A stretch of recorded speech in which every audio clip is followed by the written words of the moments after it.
Hello dear students, we have practically come to the end of this chapter on permutation groups. But before we say goodbye to this chapter, let's look at the last topic in this chapter where we will study orbits of a particular permutation. So we'll start with this result. This says, take Sn to be the group of all permutations of a set A, and in this group fix some permutation sigma. Then we are going to define a relation on A by A related to B if and only if B is some successive image of A under this permutation. So B should look like sigma raised to n of A for some integer n. And our aim is to prove that this sigma becomes an equivalence relation. So for example, if B looks like sigma square of A, then this should be, so if I first take the image of sigma of A under sigma, and then whatever element I get, if the image of that element is B, then B will look like sigma square of A. So B should look like sigma raised to some integer of A. In that case, we would like to prove that this becomes an equivalence relation on A.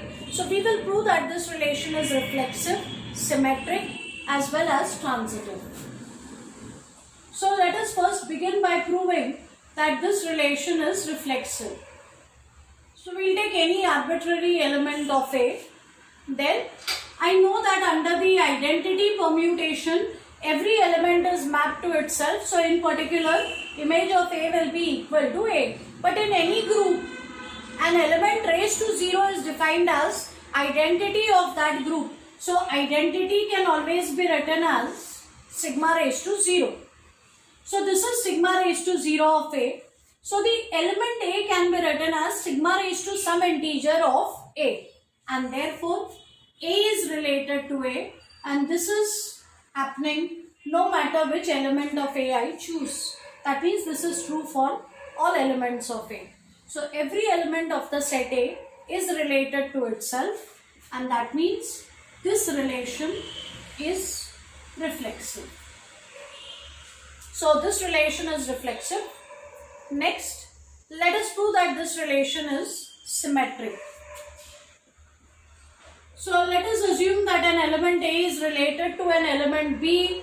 So by the definition, B will have to look like sigma raised to n of A for some integer n.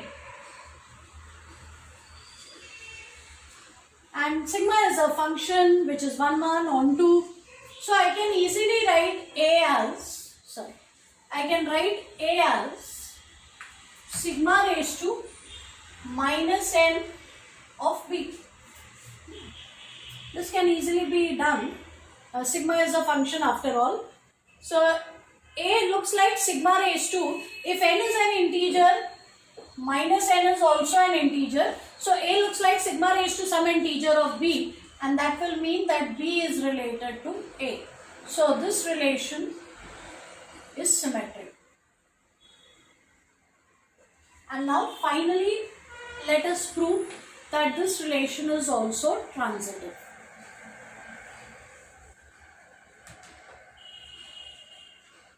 So third property, let A be related to B and B related to C. That means B will look like sigma raised to some integer of A. Similarly, B related to C will mean that C looks like sigma raised to some other integer operating on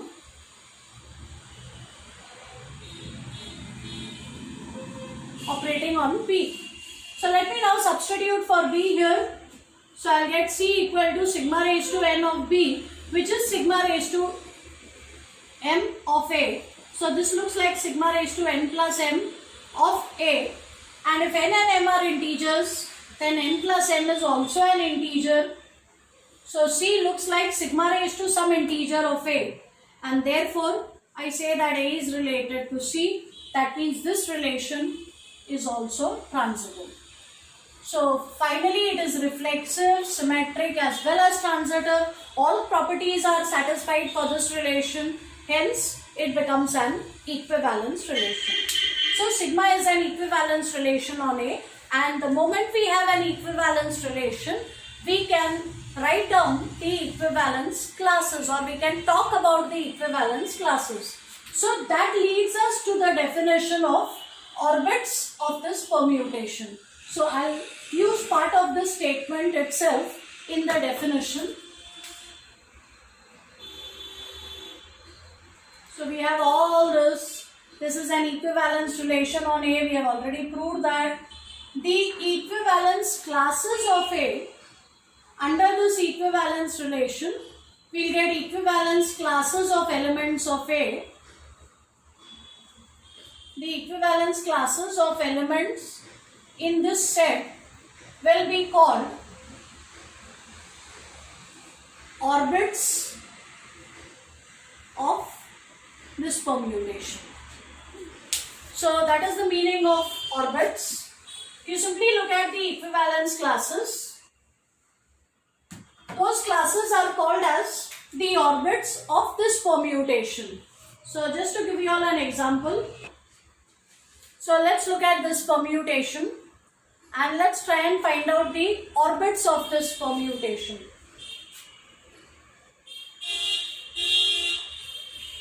So let us begin by first finding out the orbit of 1.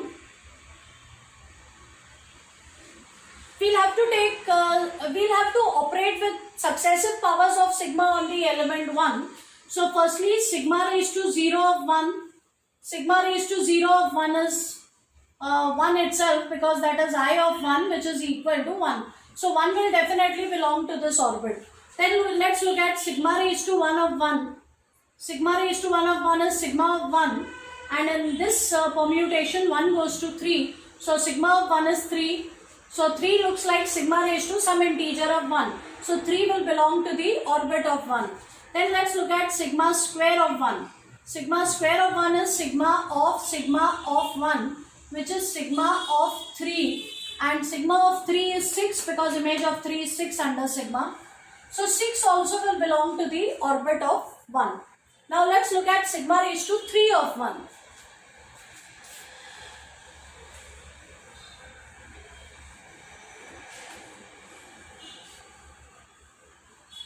Sigma raised to 3 of 1 will be sigma of sigma square of 1. And I already know what is sigma square of 1. Sigma square of 1 is 6, so this will be sigma of 6. And sigma of 6 is equal to 1. But I have already written this element over here.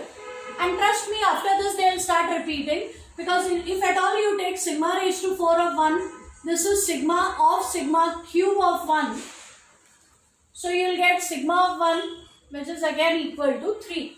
So once it starts repeating, beyond that you are not going to get any new elements. Even if you take negative powers of sigma, because you are supposed to take sigma raised to any integer. So what about the negative powers? But if you take negative powers also, you will get these elements in a reverse order.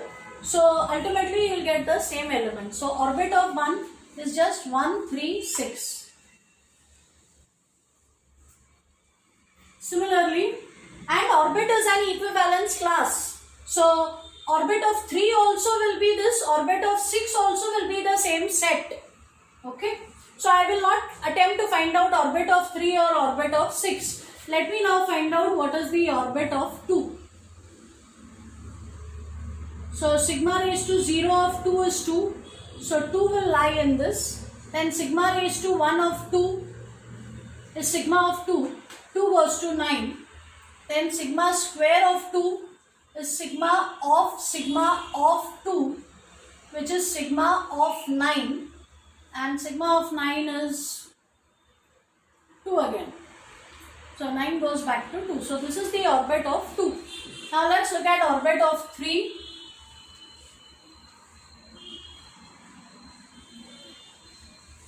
So orbit of 3 will be, you can check it out, it will be 3, 6,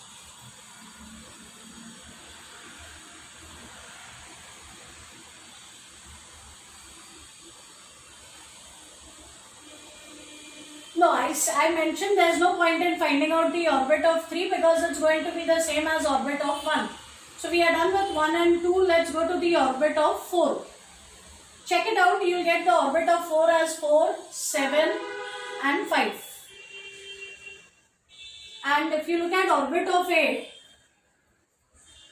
orbit of 8 will be singleton 8 because 8 does not transform to any other element under this permutation sigma. So these are the distinct orbits or the distinct equivalence classes that you will get under the given permutation.